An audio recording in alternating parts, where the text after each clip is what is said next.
Wow! ಇಷ್ಟು ಟೇಸ್ಟಿಯಾಗಿ healthy recipes and cakes ಮಾಡ್ಕೋಬೋದಾ? ನಂಗೆ ಗೊತ್ತೇ ಇರಲಿಲ್ಲ. ಹಾಯ್ ಎಲ್ಲರಿಗೂ ನಮಸ್ಕಾರ. ನಾನು ನಿಮ್ಮ ಪ್ರೀತಿಯ ಆರ್.ಜಿ. ಗೌಡತಿ. ಮನೇಲಿಟ್ಕೊಂಡು ಜಂಕ್ಸ್ ಎಲ್ಲ ತಿಂತಿದ್ದೆ ಅಂತ ಗೊತ್ತು. ಬಟ್ ಆದರೂ ನಿಮಗೂ ಹೆಲ್ತಿ ಹೇಳ್ಕೊಡ್ಬೇಕಲ್ಲ. Here we go. ಸೇಮ್ ಗ್ಲಾಸಲ್ಲಿ ಮೆಷರ್ಮೆಂಟ್ ಇಟ್ಕೊಂಡು ಸ್ವಲ್ಪ ಗೋಧಿ ಸೇಮ್ ಗ್ಲಾಸ್ ಹಾಫಷ್ಟು ಮಾತ್ರ ರಾಗಿ ತೊಗೊಂಡಿದ್ದೀನಿ. ನನಗೆ ರಾಗಿ ಫ್ಲೇವರ್ ಇಷ್ಟ ಆಗಲ್ಲ. Use jaggery, no sugar, stevia ಇದ್ದರೆ ಇನ್ನೂ ಬೆಟರ್. ಆ್ಯಂಡ್ ಸ್ವಲ್ಪ ಬೇಕಿಂಗ್ ಸೋಡಾ ಹಾಕ್ಕೊಂಡು better go with unsweetened cocoa powder. ಅದನ್ನು ಒಂದು 2 ಸ್ಪೂನ್ಸ್ ಹಾಕ್ಕೊಂಡು ಚೆನ್ನಾಗಿ ಮಿಕ್ಸ್ ಮಾಡಿ. ಇದನ್ನೇನಾದರೂ ನೀವು ಪ್ರೀಮಿಕ್ಸ್ ಥರನೂ ಇಟ್ಕೋಬೋದು.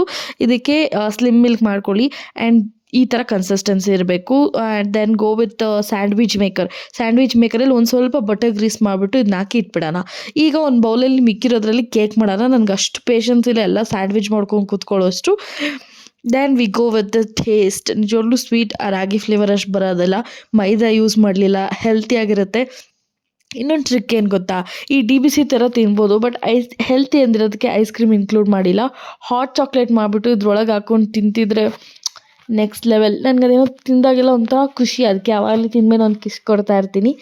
ಡೋಂಟ್ ಎಕ್ಸಾಜರೇಟ್ ಇಟ್ ಅಷ್ಟೇ ಹೇಳೋದು. So it was literally very good. But sandwich ನನಗೆ ಎತ್ತಕ್ಕೆ ಬರಲಿಲ್ಲ, ಎಲ್ಲೋ ನೋಡ್ಕೊಂಡು ಹೋಗಿ ಅದು ಸ್ವಲ್ಪ ಕಿದಾಕ್ಬಿಟ್ಟೆ. ಬಟ್ ಆ್ಯಕ್ಚುಲಿ ಸ್ಯಾಂಡ್ವಿಚ್ ಟೇಸ್ಟ್ ಏನೋ ಚೆನ್ನಾಗೇ ಬಂತು. ಒಂದು ಸ್ವಲ್ಪ ಹೊರಗಡೆ ಕ್ರಿಸ್ಪಿಯಾಗಿ ಒಳಗಡೆ ಸಾಫ್ಟಾಗಿ ಬಂದಿತ್ತು. It was very good over all. ಒಂದು ಸತಿ ಟ್ರೈ ಮಾಡಿ ಆ್ಯಂಡ್ ಈ ಥರ ಕಂಟೆಂಟ್ಗೋಸ್ಕರ ಫಾಲೋ ಮಾಡಿ.